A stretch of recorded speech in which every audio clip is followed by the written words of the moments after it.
They actually brought another neighbor. Sorry, did you hear that? Yeah. Said It's really annoying. Yeah, but all right. Well, that's good. So, I mean, the nosy neighbors are great. That's Leisure Town's good because that's such a everybody knows each other community. Those 55 and older. So, And I actually think they're going to be moving. The neighbor? Not now, but in the near future. so how do you stay in touch with them? Well, that's what I'm doing today. I'm doing follow-up. Okay. I'm going to send out thank you notes. Awesome. And just, just make sure I'm, keeping in touch with them. Love it. And there was actually two buyers. There was a couple that are looking to buy. And then there was another woman that came with her sister who lives there, but she's looking, and she's actually renting now. She's looking to buy by October. Nice. And do you think that you guys seem like you had a good conversation there? Oh yeah. I mean, just the fact that that's awesome. So how many people did you say walk through? 10? I'm going to say 10, but there were couples, Yeah, 10 parties that walked through. Right.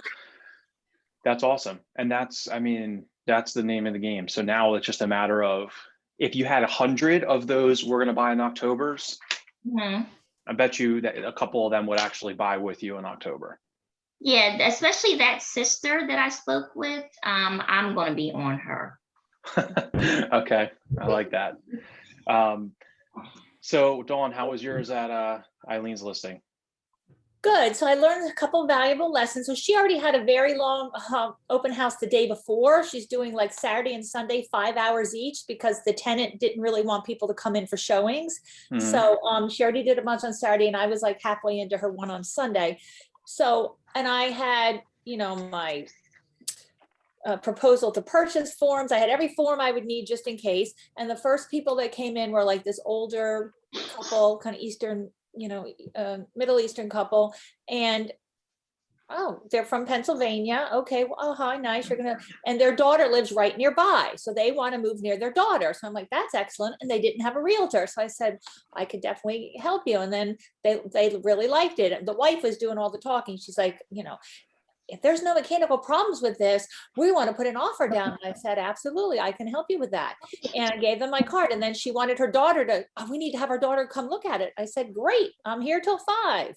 And I was all excited. And I even called Eileen, because here's something I learned, which I think is important, because I wanted to meet with them right after if they came back and sign papers. And I was like, where am I going to do that? I'm in Mount Laurel. I don't know. So I called Eileen, and she found me the closest Starbucks or whatever. So next time I'm going to have a place in mind where to go in case this happens again. So I was all excited thinking, oh, I'm going to get, and then they never came back. My other important lesson that I learned from this. So when they write their name and phone number down, look at it immediately and make sure, one, you can read the entire thing, and make sure the number is right. So the number was a little indistinct, one of the numbers, and Eileen and I like, I think it's a 7, I think it's a 4. We tried all the combos, and of course the phone number's not even right. And the guy wouldn't put an email. Oh, I don't have an email. I'm like, who doesn't have an email? So I will try to find this guy in public records. So the good news is, so I think they call me, but it would have been better. I tried calling him at the end of the day. So there you go. Awesome. I'm glad that you came by. Sounds like you're really interested. Before you leave, let me just make sure I have the right info for you. Yeah. Just in case we get a couple more offers. Yep. Perfect. Yeah. I learned that. So yeah. Other than that, that was good. That was it. She really just had 2 people came. The other guy wanted a bigger place. And I think he was like Chinese. He was foreign. And he was like asking me, he's like, do you know any other places around here that have 2 bedrooms? And I'm like, well, do you have a realtor? Yeah, I have a realtor. I said, oh, your realtor should be able to help you with that. And he's like, oh, well, I just look up places. And she doesn't. I said, tell your realtor you want a 2-bedroom, 2-bath. I said, I can't really look up places for you. You have a realtor. And plus, the other thing that I think is important, which Eileen kind of figured out too, like if you could ask your seller how to get on their Wi-Fi, because none of us could use our computers. Like we had nothing in there. Like we couldn't get onto the Wi-Fi. You had no cell service? Yeah, but you couldn't really search, like the phone works. She texted me, but we couldn't really use our phones for, like Wi-Fi. I don't know why, but there you go. Those what I learned. So There's the people. Ben and I talked about this today with the the people who say they have agents. Where do we draw the line Yeah. with pushing this? I mean, I can call him. I have his number and I can actually read his name and number. But he wrote down Sarah. He wrote down a first name. But he didn't really write anything more than that about who his realtor is. He wrote his agent's name down on the form. He It wrote sounded Sarah. like this person, if he's asking you anytime that happens, he's probably not a hot lead for whatever agent that he is that he's working with. Yeah. And those are ones that you can get out of them that they would like to use somebody else. Okay. So just push that a little bit more next time. You can try and see the nice thing about an open house is the buyers approach you. Yeah. You're never allowed to solicit a buyer, especially one that that has an agent. And I do. I mean, if I see a yes on that open house sign-in sheet, I'm like, I try and just focus on the ones that say no. Right. You will learn that people just say yes even when they don't, or they don't know any better. But if he wrote the name of an agent, that's kind of like another step farther. But yeah, the conversation really is just, if you don't have an agency agreement in place, do you have an agency agreement in place with your current realtor? Everybody's going to say no. Like, I never signed anything. Like, okay, well, I'd be happy to help you, but I don't want to interfere with another agent's business, because I wouldn't appreciate if they did that to me. So if you're unhappy with your agent, I get it, that's fine. But before we talk any more about this, you need to at least let your agent know. Just shoot them a text and let them know you're going to move on in a different direction. Okay, that's a good idea. Thanks. That's all. And that's, I've gotten those texts very rarely because I'm the best agent ever. But we all get those texts, so it's not a big deal. But I think that's the right thing to do. If you don't have a buyer agency agreement in place, and your buyer goes and sees a house that you didn't show to them and buys that house, you have no recourse. And so either would this agent if they didn't have a buyer agency agreement signed. But then you also said a lot of times you don't ask your buyers to sign the agreement, just knowing that could happen, but you're not real big on pushing them to sign it, right? I did when I started. I had everybody sign that agreement. Okay. So, best practice is, I think that you have them sign it, especially in this super sellers market, where you're putting in more work for your buyers than you would be, 4 or 5 years ago. They could come to you and you might see, you could find a house and buy it. So I think that now, if my business was very buyer focused or buyer heavy, I would be having that conversation with every buyer, and it would be a genuine conversation of, I'm putting in a lot of time working with my buyers, as everybody on this call is.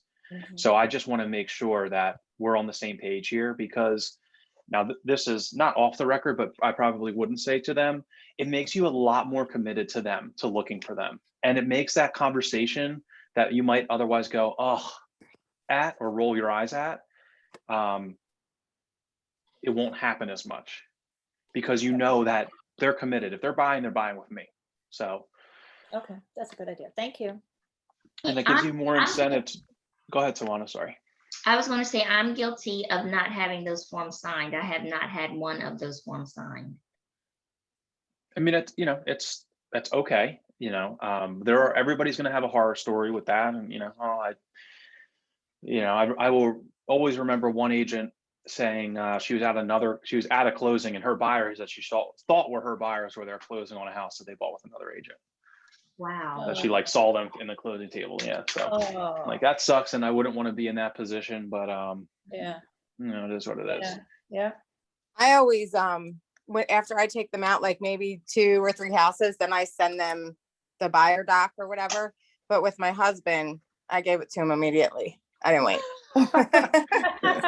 He's a very difficult client. You can definitely, you can work there's so many different ways. And that's the thing that I like about this business. You can choose to do whatever you want or however you want to do it. If you would say, I think that if you were uncomfortable with it, you need to get comfortable with it. But if it helps you, you can certainly show somebody a couple houses and just present it with your other compliance stocks. These are my office stocks that I have to get signed. That's the only one that they're going to have a hurdle with. But I think that it's worth the conversation with them because you really want your buyers to know that they can rely on you. And I think like your point was about, I think they see how hard that we are working on the buyer side because we are showing them so many houses and we're getting so many offers. So they also get that even if they're not real estate savvy people, they're saying, geez, boy, you're putting a lot of work in here. You could say that. We're putting a lot of work. We have to work really hard to try to get to a house in this market. I think people would be okay with that idea. Most of you, and I don't know if you've seen it, Tawana, but there's a video from this KW agent somewhere that does that buyer consultation. Does anybody know what I'm talking about? No. No, I've seen other ones on YouTube, but not from KW. This is the best. Yeah, I think I saw it. It was really good. It was like 40 minutes, right? Yes, and it's 40 minutes, but it's like a quick 40 minutes. It was really good. Okay, what is it called? Can you hear this noise or no? No. No. Yeah, we would like to look at that. So yeah, at the end of this video, she has this is the agent. These are her clients. It's a mock buyer consultation. It's fantastic.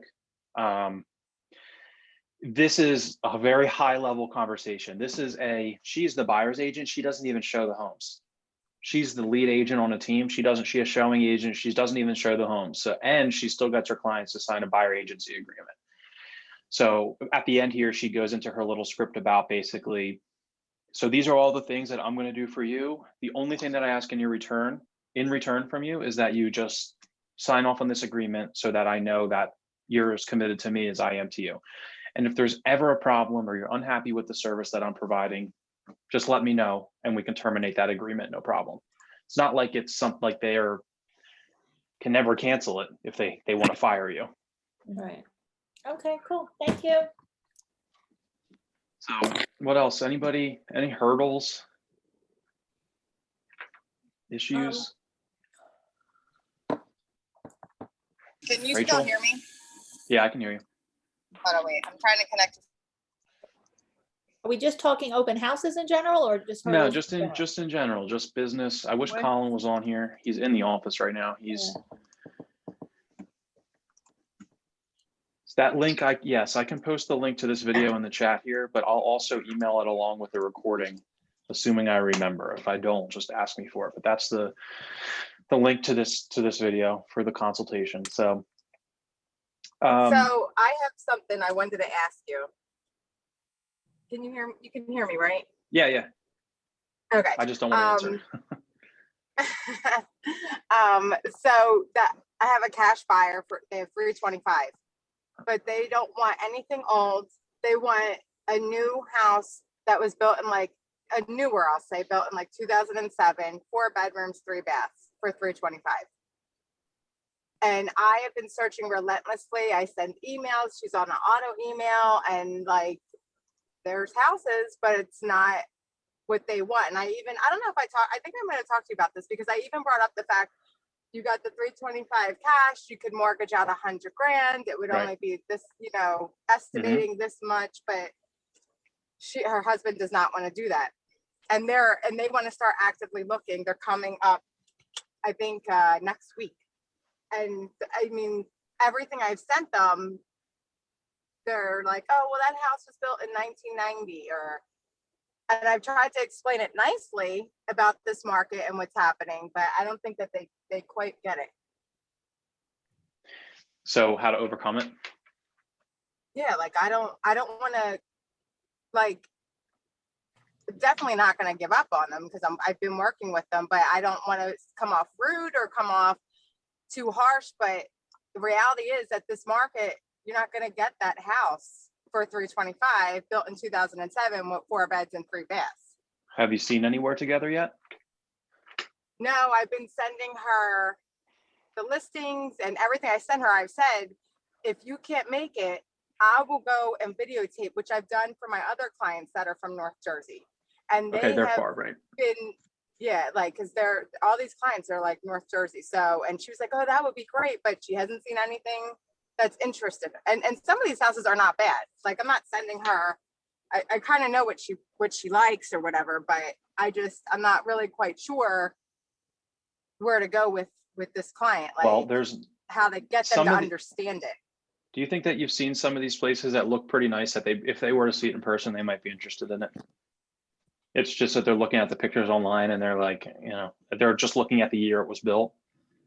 I think so. I I think mean, that's what if part of you the problem. what if you scheduled a preview and just said, hey, can you just be available for a FaceTime or send her a video at 2, like, can we FaceTime? I would think you'd want to FaceTime and just show her the house. Don't tell her the price or the year it was built. Just go to it, go in the house, and see what you get out of that conversation.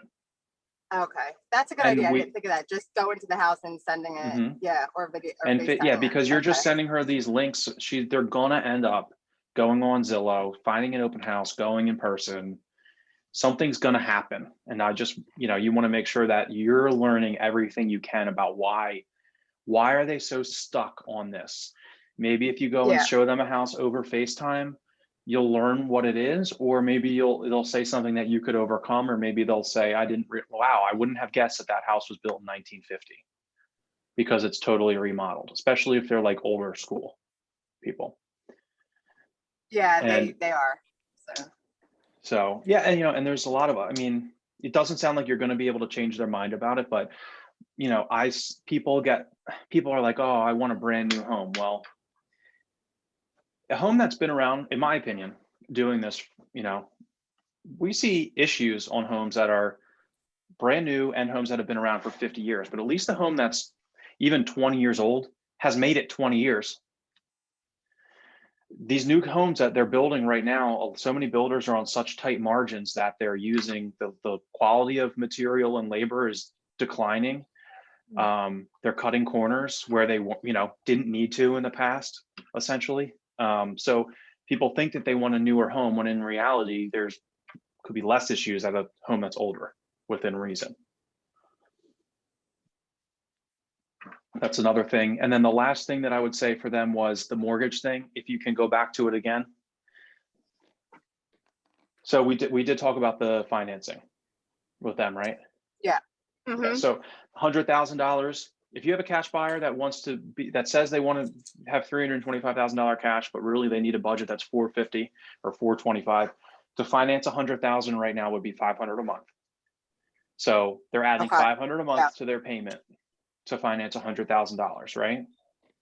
So people are like, no, I want to be a cash buyer. I understand not wanting to have the payment, but what are you, by saying yes, you're going to give all this cash to buy a home, what are you not doing with that money? You're not leaving it in retirement. You're not putting it into a trust for your grandkids' college. You're not putting it into an IRA or some type of investment, or even a whole life policy some whole life policies pay 4% interest on your cash. Mortgage rates are 3%. So by using all of your cash to buy the house, that money you probably would have ended up profiting on your mortgage had you left that money, at least a portion of it, with how low rates are, in another investment account that has a higher yield. Right. So a lot of people don't think about that either, but I do. And that's why when these people in this market, we have savvy buyers that make a lot of money and can afford the payment. They could buy a place cash. They could put 50% down, but they're not. They're putting 3% down on a jumbo loan, and they're leaving all their money in their investments because there's no point in pulling money out of investments that are making more than 3% interest to have a lower interest rate or a lower payment on their mortgage, if that makes sense. Especially if you're right, yeah. for a house. What's that? Especially if you're overpaying for a house, like it's more likely that it's gonna go down. Right. Well, it's that's a tough one too. People feel like they're overpaying and stuff, but yeah, you're absolutely right. You're absolutely right. Probably not going to make a big profit on their house when they sell it because they're paying too high at the beginning, is what she's saying, which makes sense. It's not the greatest investment right now. It's such a challenge. That is such a tough objection. Brian talked about this at our class on Saturday, where he's talking people out of making offers on places because of how they're priced. I get it. I totally get it. But I just stick to Eileen Dixie's story of her people that negotiated over $5,000 for a month, and the rates went up by almost 0.5%, and now for 30 years they're paying an extra $200 a month in their mortgage. Yeah. So, you know, it's impossible for us to sit here and predict where the market's going to land a week or a month or a year from now, especially with the way things are going. You know, Governor Murphy just I think announced we're going the into prices, lockdown again. he did? No, I'm totally kidding. Thank God. But what Oh, if I was that like, happened? wait, what? What if that happened? Don't I scare don't me know. like that. I'm like, but yeah, you're right. But what I have noticed is, for me, what I've been seeing, the housing prices have continued to rise. So like in the Medford area, where I've been searching for like, I've been like the past 8 months, I guess, the houses that I was looking at in certain developments were in, I would say, the low sixes. They are now up to almost being 800 grand. And so for Medford area, they're not coming, the prices have not come down at all. They just keep going up. Like, Yeah. when do you stop are they overpaying? Is it now, are the comps just going to be there to support that forever? When I got my license in whenever, I sat in the first meetings that I went to and sat in was about shift. Market's going to shift. There's going to be a downturn. It's been going up for too long. There's been too much, you know, positive. And then it was election year, whatever, what time, I don't remember.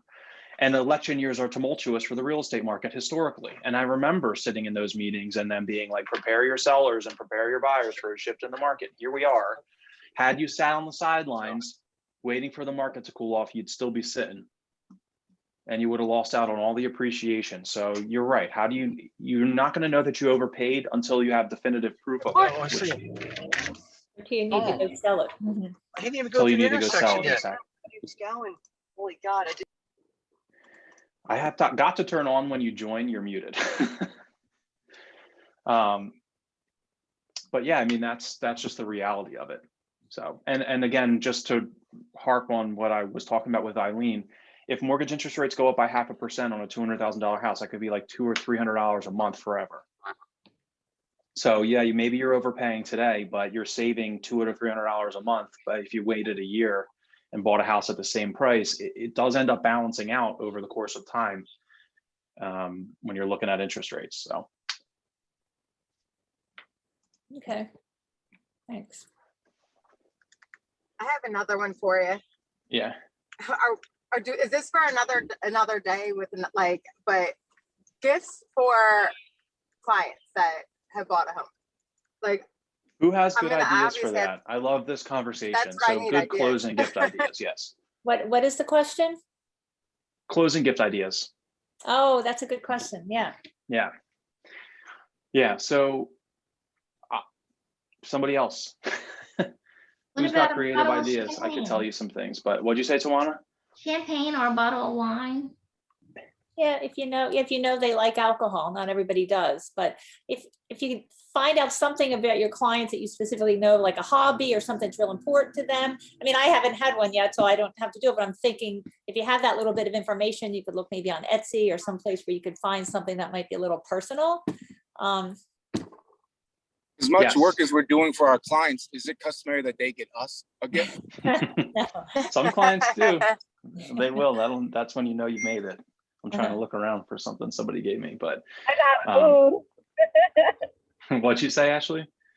I got food. I got Jamaican food. I was That's excited. cool. So, oh man, I love this because it gives you opportunity to also lead generate, right? Get your butt in the store at Occasionette in Collingswood and on Haddonfield on Kings Highway on Macquarie Market or whatever. And did you know that Macquarie Market gives a 10% discount to realtors? This is just a great way for you to go out and meet business owners of local businesses that can make your closing gifts for you. That's my recommendation. That's historically what I've done. What is this place called, Jimmy? What is it? How do you spell it? Occasionette is Collingswood. Oh yeah, I know that place. What's the other one? Macquarie, and I think it's M-E-R. I think it's Mercari, M-E-R-K-R-I. I don't know. There's a bunch of stores there, and I'm not saying you got to go to Haddonfield, go to Morristown, Main Street, anywhere. Oh, that's in Haddonfield, Macquarie? Okay. Macquarie's in Haddonfield, yeah. So they have like little cute planters that you can get, and depending on the town that they're going to buy in, I recommend local restaurant gift cards, or if you have like you have to know your buyers. gotten very appreciative responses of getting, like, one of my friends bought a place, single guy. I got him a $75 DoorDash gift card because he ain't cooking for himself. And I know it's, stressful for him to move. It was just something creative that was different than just giving him a bottle of, not saying that that's a bad idea, because that's what I want. That's basically all that I would want. But I hate giving things to people that I know is like, as soon as they buy the house, they're going to start getting gifts from so many people. Right. It's like, you don't know them as well as their friends and family. So I try and keep it as simple as possible. And anybody that's doing work on their house, anybody that's doing work, I get them a Home Depot or Lowe's gift card. Oh, that's a good one. So your price point, I'm sorry, I didn't want to cut anybody off. Price point, you would say like 75 to 100? Yeah, that's generally where I am. I mean, it depends. It can even be 50 if it's lower. I mean, the law, this is being recorded. So now the right answer is you can't spend more than $25 on your clients, but that's an ancient law. And I'm telling you, I'm spending probably on average 75, maybe $100 per client. Okay. When I moved from New Jersey to Maine and we bought our house, she gave me like a cookbook, Maine cooking. And I kept it forever. And I thought that was so sweet because, or if there's some regional, Philly thing, a Philly cookbook or something, if they like to cook, that was something. Yeah, that's awesome. I love it. That's a good idea. And that's really restaurant going back to restaurant gift cards, like, PJW Group is PJ Willihan's, Chop House, Pour House, Treno. It's all their restaurants. So that gives them more of an option where if you just were like trying to guess what they like, but everybody knows PJ's around here, so if they're not from the area, it's a good option. Yeah, but I do like the custom stuff too, and I'll like do a basket, and you can do like basket local wine from Valenzano or something, and put your gift card in it that way, so it's not just like. And then usually what I'll do is after our final walkthrough, I'll say go to settlement, and then I'll just walk back in the house and put their gift on the table or on the island. Oh, that's nice. So that way, when they get home, it's there, and they'll usually take a picture of it, and sometimes they'll put it on their Instagram or whatever. So that's great. That's a good idea. Those are all really good ideas. Yeah. And then if you can find out, just a long-term follow-up with people, their kids' birthdays, put that in your command, follow up with them, and then send their kids like something from Amazon, like $10 or less for their kids' birthdays or something every year. It's a way to stay in touch with them. George Kelly does that. It's an idea from him. Cabrina, his admin, has been doing that for years. Every year she sends them something like for their age group, and people are always very appreciative of it. So. Okay, cool. So cool. Open houses, though, I just wanted to talk a little bit more about follow-up after them. That's where the money is. Obviously, it can't be said enough. Does anybody not agree with that? So I think that we're talking about this a lot, but it'll just, brainstorm more. It's just, you got to pick something and do it, right? With anything else in this business. When you have your open houses and they're slower, like following up while you are there is a great thing to do. You don't need to wait until tomorrow. You don't need to wait till you get home. I talk about this every time I have an open house class. I am looking I'm just, it's the same thing over and over again, but it's, I feel like stupid to keep saying it, but I feel like I always appreciated it when people kept saying the same thing over and over, because that's how you learn. So, but I'm just talking about looking people up on Facebook when they sign in. Having an MLS search on your computer, tablet, phone, ready to go while you're in that open house, while you're standing there. So you have a nice, oh, by the way, when you know that they don't like that house, knowing the coming soon houses. This is why having an open house on Sunday can take up your whole week. Because you can learn what the coming soon markets are. You can door knock around there and find, is anybody going to, part of your script for door knocking around the open house? Do you know anybody who might be selling soon so I can let the people that come to the open house know? Even if you don't even know the address or something, it gives you something to talk to and to get people into your database. And I would love to see people do this.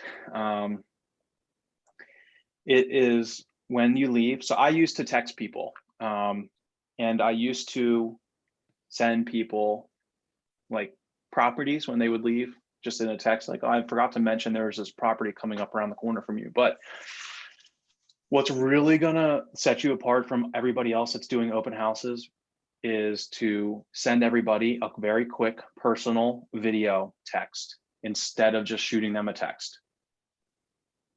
Send them a video and say, hey, Dawn from the open house you just stopped into, thanks for coming by, George. It was nice meeting you and your wife. You know, I'd love to help you out. If there's anything I can do for you, my number's 123-568, whatever. Send that to them. And then now your follow-up plan begins from there. Nobody's getting those videos. I mean, there's not much else you can do in this world where somebody walks in, it costs you $0 to get them there. They put their name, cell phone number, and email address on a piece of paper. That cost you $0. Now you can send them a personal video that it's 90% open rate. And that entire lead process there costs you $0. If I sat here and said, I'll charge you $10 a person for that, everybody would probably sign up for that. It's just that nobody's doing it. Nobody's doing it. The few that are crushing it with the open house leads. So you have that, and then it's just, now you have your list, you've sent your video. So now it's Monday. Now it's time to set them up on a general auto search. You don't need to ask them for permission. You don't need to go through my buyer criteria questions with these people. There's nothing stopping you from going in Bright with their email address and set them up on a general auto search. There's not enough inventory where you're going to overwhelm them. They'll appreciate it. If they said that they don't have an agent, there's no reason that you can't do that. Now you can see if they opened it as well. And when you send that out, just put in the email, like I took the liberty of setting you up on this general auto search because I know people like a proactive realtor. I don't know exactly what you're looking for, but I just figured I'd start here. Just respond to this email and let me know any changes I can make to your search. I just thought keep it general to start with. So those are 3 things: video, auto search, email, over 2 days, that if you do 1,000 times, 100 times, are going to result. It's going to. I mean, I'm looking at this board. I wrote everybody's deals down. I don't know how many of these are from open houses. Like they work. They definitely work. It's just a matter of being good at the follow-up. So I don't think anybody would disagree with that. It's just a matter of doing it. What are your guys' thoughts? That sounds something that wouldn't be hard to do, and it's definitely different than just a regular text. If somebody sent me a video email, I would definitely open it up. I would be like, what is this? What are they saying? So I do think that probably does work, because you're interested in seeing what this video is, number 1. And then number 2, once you've opened it, you're going to watch it to the end, typically. Because it's, yeah, right. And because it's not typical. If they went, and for a fact that if a buyer's coming to your open house, they're going to other ones as well. Yep. Is it a text or an email, or you could do it either? Send them I say send them a text. A text with send them a video text. If you don't have their number, you can send it to them in an email. Yeah. Okay. But I mean, what's the worst that's going to happen? You literally just send a video thanking them for coming to the open house. I know your time is valuable. So if there's anything I can do from you, let me know. Do you think they're going to remember you now when they see your headshot and your email that you sent them on their auto search? The worst that can happen is nothing. You never hear from them again. That's it. That's it. That's the worst that can happen. And what you're going to find, that I have clients today that I go out to dinner with probably like twice a year. And I met them at an open house. That's how I met them. I met them at an open house, and I ended up and I was like that with them. And she has referred me to probably 4 or 5 other people. And she's like, she says I'm relentless. I'm like, I'm really not. I don't look at myself that way. It was just, I just kept following up with her. That was all. That's all I did. I just followed up with her. I was like, I'm going to find you she was looking for a place in Kingscroft, and it's a neighborhood in Cherry Hill. And she was adamant that she wanted it to be a rehab, and she wanted to pick the finishes out. So finally, I literally would just, every week I would drive through Kingscroft. Boom, there's a dumpster outside of a house. Talk about this all the time. Guess what? Guess who's doing the rehab? It's Anthony D'Amato, an agent that I know from KW Cherry Hill. So it was perfect. So I told Anthony, I've got these buyers. I met at an open house. They're looking in Kingscroft. I know you're rehabbing this place. Long story short, they ended up buying that place from him and selling their place with me. And that was all from those types of follow-ups after that open house. So it takes time. I mean, it took me probably 6 months, or I can't even remember, to find them that house in Kingscroft. But, you know, there's 20 others that I was working the same way that I don't remember their names now because they didn't work out. Yeah.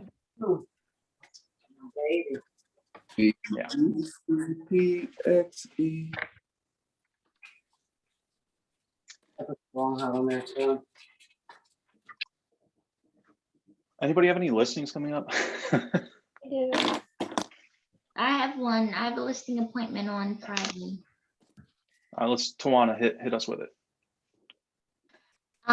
It's actually a really close friend of mine. Her and her husband moved to Atlanta about almost 3 years ago.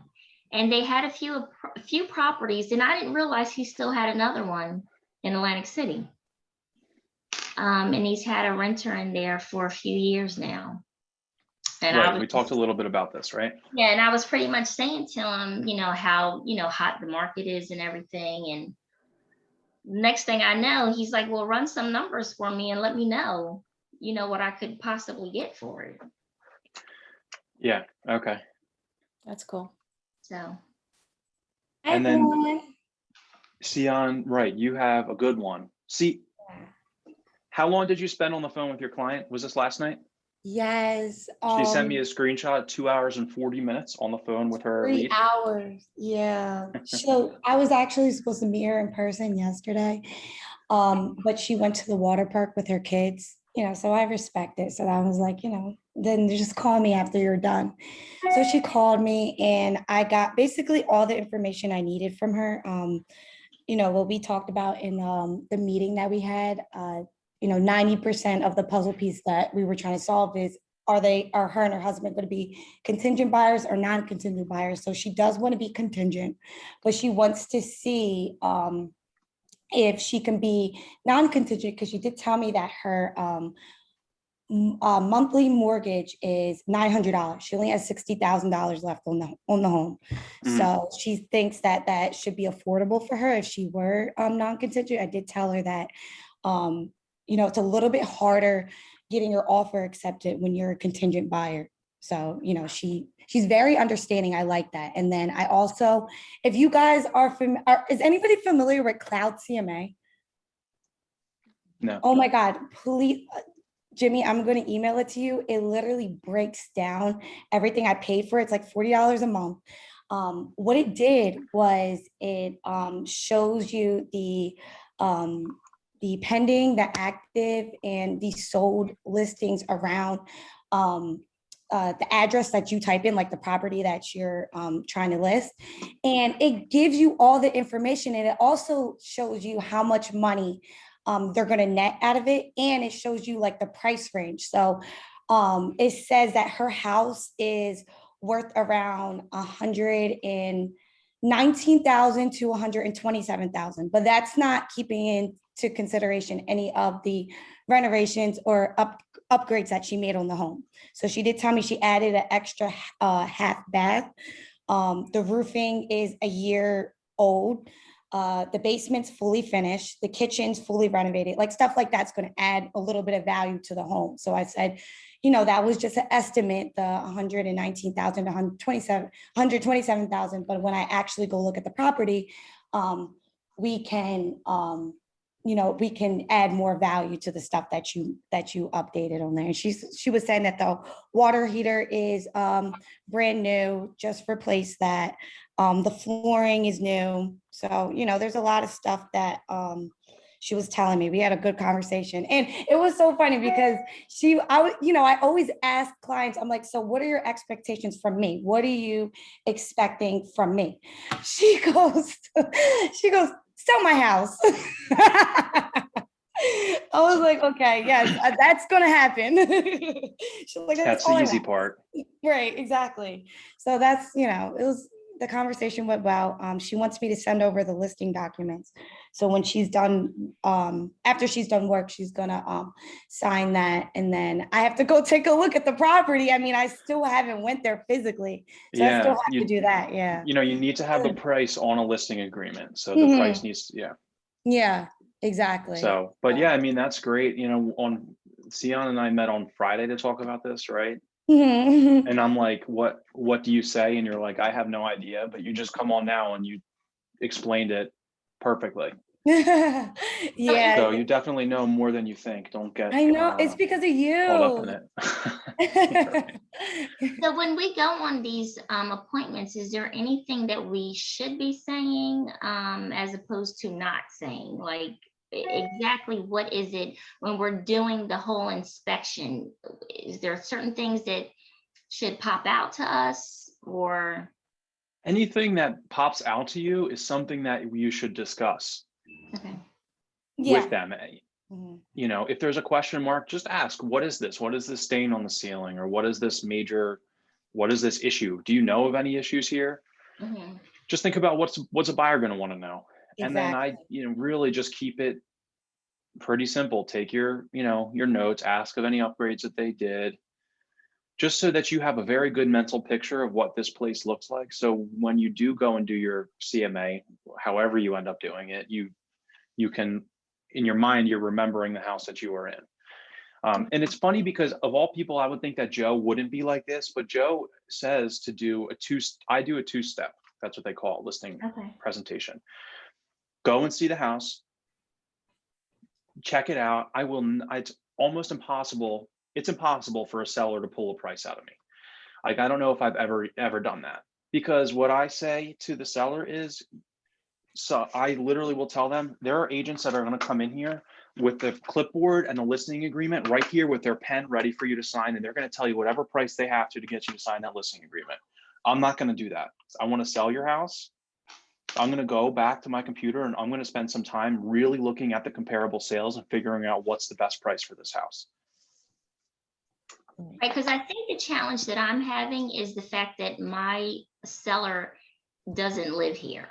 So he's going to be in town this week, so we're meeting on Friday. So I think I'm kind of wondering, like, what should I have available for? Can I send anything to him prior to him getting here? Yeah, you can send a pre-listing package, and I'm going to send you the cloud CMA that I'm not really like describing it really well, because like it's a lot of pages, but it's very detailed. And I like it because it's the facts, it's the statistics. So like they're going to sit there and they're going to look at other homes and they're going to be like, okay, well, because you know how like sometimes sellers can be unrealistic. She said after she viewed that package, she said it was well put together. I promise you, all I did was just put in the address and they did everything for me. But she, she thought I did everything, prepared it for her. And but I already did a CMA. I did send that to him, and I did it through RPR because I did show it to you, Jimmy, when I met with you last week. So I did. Yeah, and you took a lot of that looked great. Yeah, that was good. So should I send a disclosure to him so he can go through that? Yes. So what I usually do is I send a blank disclosure. I send a blank listing agreement. And I just want to be upfront with you. These are the documents that you're going to need to sign. I don't want there to be any surprises for you. Exactly. So we haven't nailed down all the details yet, but this is what you're going to be looking at. Listing agreement, property disclosure, and then I'll print and bring that stuff with me in a folder. Okay, because I want to have him, just kind of get a general idea of what we're going to be talking about. And you can run a net sheet as well from Bright. Okay. Now, I don't know how Cloud CMA does their net sheet. I can't imagine how they're going to do an accurate net sheet without knowing like some New Jersey specific things and the stuff like how much a settlement fee is. I don't know if all that stuff's in there, but I made a video running through making a seller net sheet in Bright, and I took an actual Alta from an actual closing in New Jersey and put all those items on there. So when you're sending that to your sellers, you can tell them it's pretty accurate. But you need a sales price for that as well. So you can put a ballpark in there if you feel comfortable doing that. But yeah, I kind of gave him a range as of right now. that's okay. I'm okay with the range. And like I said before, is while I'm not willing really to tell my seller exactly what I want to list this house at during our initial meeting, until I go back and look at the comps, or even if I've looked at the comps, maybe I know the area. I just want to know, I want to hear what they think they can get first. Get your client to tell you what they think they can get first, because that's going to tell you how to handle approaching them about price. Right. And like I told you before, like he was going to go in and do like a whole remodel.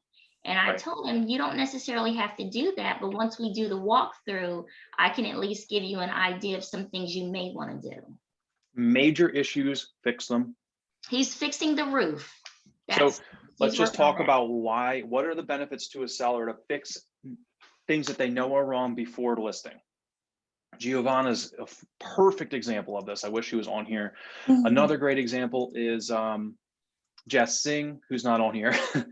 So, no, Matt Frisetto. Matt Frisetto sold his grandfather's house. They had an inspection and there's some minor plumbing issues that his grandfather knew about but didn't take care of. Well, now his grandfather knows how to fix these things, but he can't because the buyers want a licensed plumber and a receipt. So that's why you take care of these issues before you list it, because if it's corrected before and the inspector comes in and notices that it was done right, it's just not going to mention it. Right.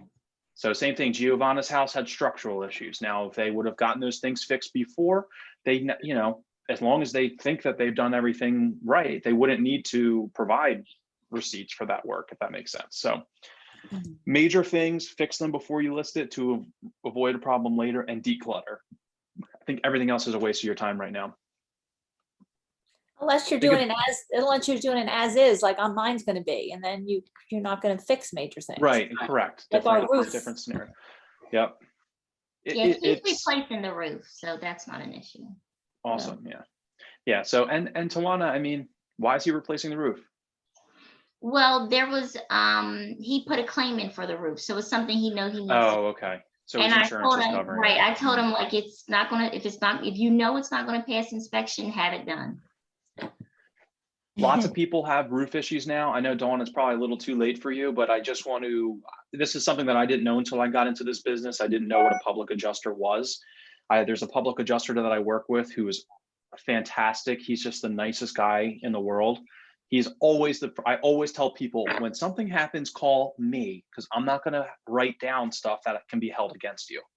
And I always recommend them to Brandon, the public adjuster, because he's able to get people way more money than what their insurance would give them otherwise. So if you have somebody with a leaky roof, with a plumbing leak, with a flooded basement, with whatever it is, anything that's like what they would call their homeowner's insurance for, make sure you're telling your clients to call you first and to recommend them to a public adjuster. There's been, I could show you the email I got. My clients were about to buy a new roof and I was like, no, call Brandon. And I didn't hear from them. And then 2 months later, they emailed me and they were like, thank you so much for that recommendation. Brandon got us a brand new roof. We didn't have to pay anything. So this is it for people that are going to make the adjustments or make the changes, is what you're saying. Yeah. I mean, really, an insurance adjuster is supposed to, if you have a storm or a fire or something like that, you can hire an adjuster who gets paid out of what the insurance company pays you. So his job or her job is to get you the most money possible. And I just know from working with Brandon, people are like against public adjusters, just like they're against realtors. And that's because they've had a bad experience, but I'll tell you, Brandon's really good and he'll get them a lot more than they could otherwise. So something to keep in mind. Jim, I had a quick question for my next renovation that's going to be coming up, probably listed, like we said, in about a week. We're going to have to probably do some sort of IOU for the roof, because I've got the Tesla issue with the solar panels that only Tesla who we have the contract with, because it was transferred over once we bought the renovation. Only they can remove it pretty much at a pretty decent price, because they have a key that takes the panels off, a specific key set for those. So, and the difference was staying with them $4.99 to take it off, Right. versus some guys $5,000 to $7,000, which was almost the cost of the roof. So now, you know, what I'm struggling with is, because pictures are going to be not looking the best. The house is all redone, and now we've got this old roof on there. And then second, you know, obviously in the listing, I'm going to have to write that we owe them in the process of the time, the new roof. But now what do we do as far as, like, say I'm waiting to hear from them when they're scheduling the contractor to take the panels off. Like, say, you know, we go under contract right away and they're 2 or 3 months out past the settlement time. How do we do that as far as like protecting ourselves, you know, once the house is sold? Because I don't know when the time frame is going to be that they're coming. Dawn's got your back on this one. What? Just do it. Offer a seller. Dawn's listing that she's listing in Pennsauken. Same. They have a roof that's actively leaking. They're offering Right. in what, $8,000 credit or something like that. Yeah, you said about 8. I'm going to call I her today. guess. She should have the roof estimate. It was supposed to be done late last week, so we should have a price. Great. So yeah, I said, and I think Maria, you can do a similar thing. You have Okay. estimate and documentation for this. Just offer a Yep. credit to the buyer for the amount. Just be Okay. upfront about it and just let anybody know who's going to buy it. I don't, you know, we're going to give you the money for it. So you should be fine in this market. It shouldn't hold you up.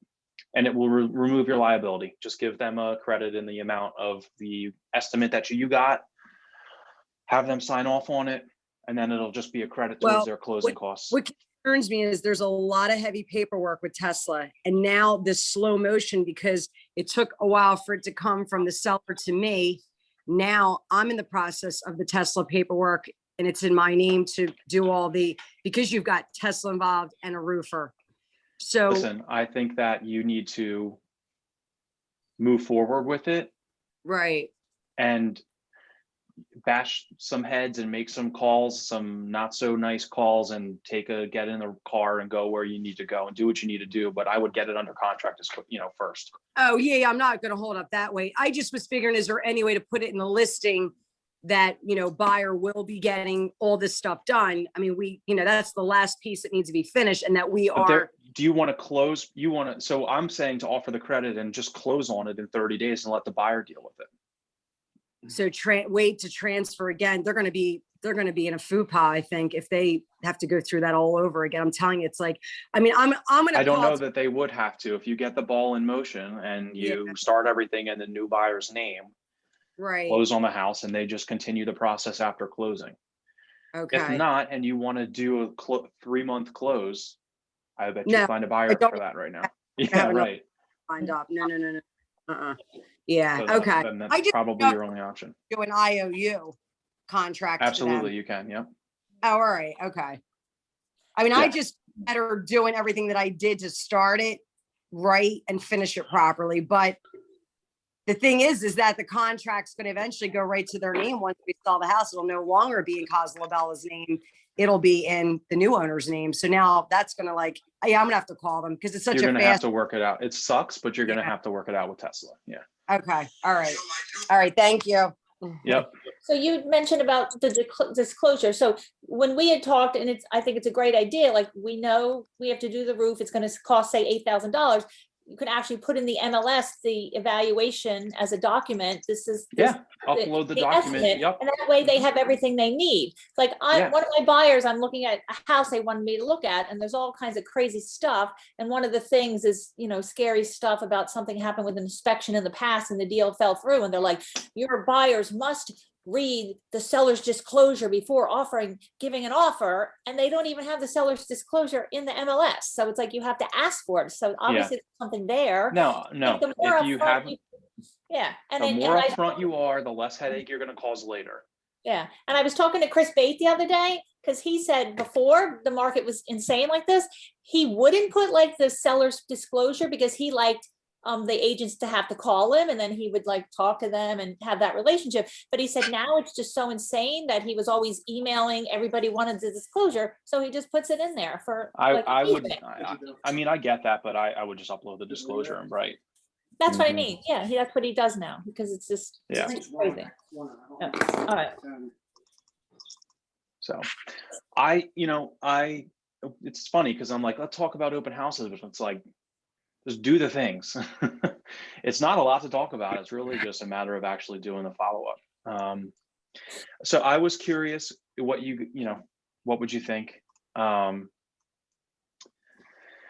If we did some type of accountability, like reporting, almost like I had done this historically. Like if you're going to say I'm going to do open houses, like so it's tracked, so you can be accountable to how many leads are you generating and are you just getting any business from it.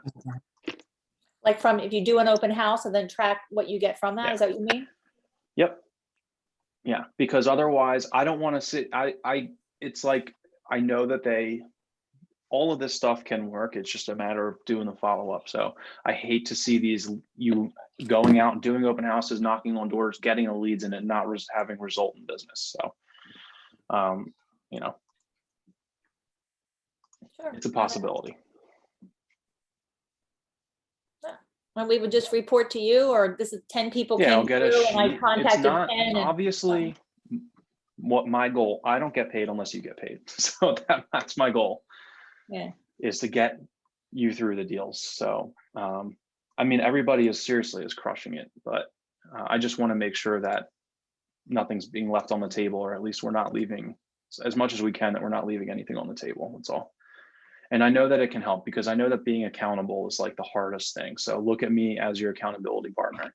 If you have a goal, I want to hear about it. And, we can certainly set every week making goals for the next week for contacts. And I'm doing this with some agents now who have been proactive about it, but it can definitely help. So that was an hour. That's it for today, unless anybody else wants to chime in, but we can figure something good out for Thursday for like business stuff, like maybe tracking, something like this. I'll have ready to go. Command, DocuSign, all that kind of stuff. Okay, I'll be in touch, because I do want to have a one-on-one with you before I have my appointment on Friday. Yeah, that's cool. I'm down for to do a one-on-one before your listing and appointments, to go over the buyer stuff, as much as I can help, whatever you need. Okay.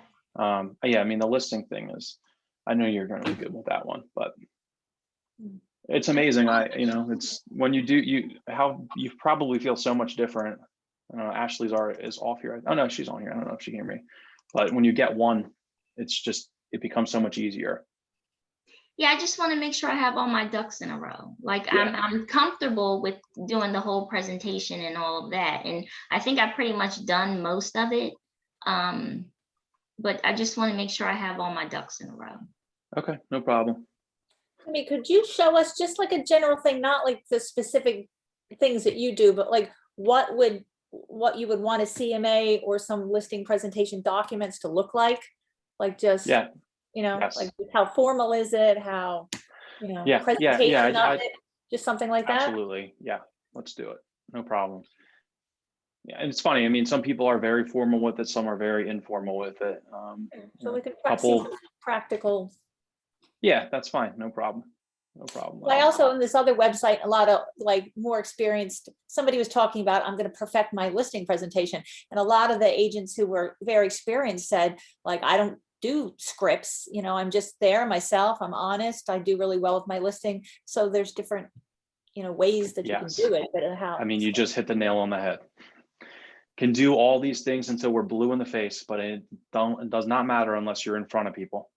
So I'd say spend your time lead generating. Okay. The listing presentation will become more natural to you the more that you do it. Just like knocking on doors will become better.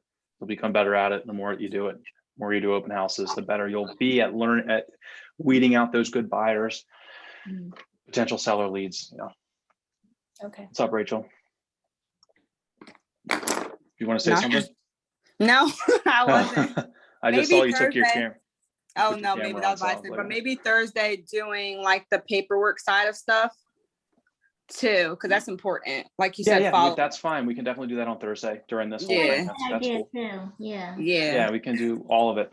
Yeah. And so Rachel, you know, you're the perfect example of like, you're doing so much stuff, but you know, that Rachel had a door knocking lead that was a tire kicker, turned out to be. Yeah. Yeah. But I'm not going to say I saw that coming, but I'm not surprised. Yeah. It takes time, I feel like. It does, but you didn't do, you know, this person still loves you. Yeah, she does. Yeah, a lot. They will eventually, as long as you stay in touch with them, when she's ready, next time that she does this, she'll be ready. She'll know more. She's already seen places. She'll know exactly what she wants. She'll know the process, and she knows who to go to find her place. And you'll find that you'll show her 3 places, not 10. Yeah, and she appreciated that I found her not just on market stuff, but off market stuff. And are you not sending a listing agreement out for a rental that you got from? Oh yeah. We're still talking. Yeah, he's gonna sign it. So that's gonna be good. Yeah, that's great. I mean, a Got that rental from listing is Facebook. still great. Now you wait until you get those leads. So we'll talk more about that, but it's all good. Okay. Nice. Thank you. Yep, you got it. Hey, thanks. Thanks, Jimmy. Jimmy, wait, Yeah. even though I'm gonna be at the office, it don't even matter. But the people I was telling you about that I went on the open house showings yesterday, they want to put in an offer for one of them. However, the offer that they want to put in, you know, it can go either way, and I don't want them to get their hopes up. But I explained to them about like, we need to pick one county, we need to and like trying to tell them like, we need to hone this in. Like every other day, you're like jumping around. And I basically got I understand. Yeah, we do need to do that, but we're okay with Burlington County, the one you just showed us, and then we're okay with this one, and then like, I can't get them to like just stay clear. So I told them I'm just looking in Burlington County, and I'll send them MLS. You can do that. That's fine. You can do that. Some people are just going to be like that. These buyers are just looking all over. You can only do so much. They're still going to end up doing what they want to do, but I don't want to see you lose them as one of your first qualified good people just because they want to look all over. Ashley drove an hour and her super didn't work. Oh God, I have to do 2 supers today. So I did your video again. I looked at your video again and I was like, at least it's my nephew, so they won't kill me but it's like, I'll be able to do it. But I'm like, oh, Supra. Everybody in here, everybody gives me that call. I don't know that anybody in here has not called me and said, hey, I'm at a showing right now and I can't open my Supra. Don't jinx me. This happens a lot. Yes, Well, I that hate one them happens so to me. much. Oh my God. Central Jersey MLS, and they didn't hook it up. And I called them and they were. It wasn't Ashley's fault. It's just, Yeah. Just because you can open her Supra in Burlington County doesn't mean you can open one up in Central Jersey. And did you see that Colin posted that thing on the Facebook page? Because some agent had a problem where the Supra was just kind of going around and around and it wasn't working. And it happened to Colin, and he said he actually had to take it off his phone, get rid of it. Delete the app and reinstall it. Put it back in, and then it corrected itself. Yeah, they take so long. That's ridiculous. But at least it's a trick, I guess. If it happens to you, try that. Hey, Jen, is it possible that you could call Supra in advance? Are they responsive when you call? They're not really going to be able. The only thing that I would say is if there's a Supra and it's far away, to make sure that your Supra can open it. And that would be a conversation with the listing agent to see what MLS they're in. I mean, it's something that could happen to you. I don't know. What's Ashley saying? But the thing is, I am signed up to the Central Jersey MLS now, and Central Jersey MLS is not open on the weekend. They had a problem with my Supra, so I called them. This is the problem. When are your showings? They're generally after 5 and on weekends. Right. And when we're starting a lockbox company for realtors who have showings, when should we make our hours? 8 to 4. It's ridiculous. I can't tell you how much I despise Supra. Well, you're saying that the Supra is only going to work like for us for a Bright MLS property or area, since we're Bright it should. MLS. I'm not saying you're not going to have an issue with Supra. But if it's outside of that, if we're not in that MLS, it's not going to work. Potentially. Depends what because your Supra is assigned to Nexus Association of Realtors. Okay. So if it's a different association of realtors, it might not work. Okay. I have another question. I know we had talked about me being a part of the, is it Paragon? Paragon's the Shore MLS? Yeah, because isn't that where your listing is going to go up in Atlantic Right, City? it's going to be in Atlantic City. So how soon do I need to do that? How long does it take? It lasts, your membership lasts a year. It's $150. And they got me in like right away. I think they got me in the same day. Heather gave me or Liz gave me the email at the time. I have to find it. Okay. I emailed them and DocuSigned and they gave me my login and I was good to go. Okay, because I want to get that done too. If you're listing in a week or two, I'd say do it now. Let me Yeah. see if I can find the Paragon info for that. Okay, cool. Thank you. That covers all Yep. the shore down here, South Jersey Shore? It covers Cape May County. It covers Atlantic City is as far, what is Atlantic City, south or north? North. All the way North, north, okay. and then it covers all the way south to Stone Harbor. Okay.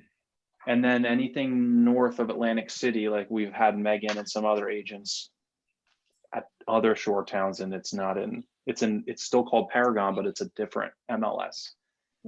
Okay. All right. Thank you.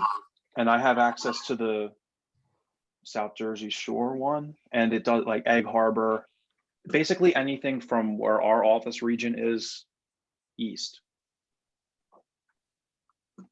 I think it starts in like that Egg Harbor, Linwood, those shore towns. Okay. You can also put your listing in Bright, and I recommend that you do that, Tawana. Yeah, I would like to do it in both, definitely. It's a little bit more work, but it's worth it because Bright does a better job of getting that listing like out to all the sites. Absolutely. So I'm going to look through my emails for you, Tawana, and I'll let you know. Okay, thank you. Thank All you, right, thanks, Jimmy. guys. Yep, see ya. Thanks, bye.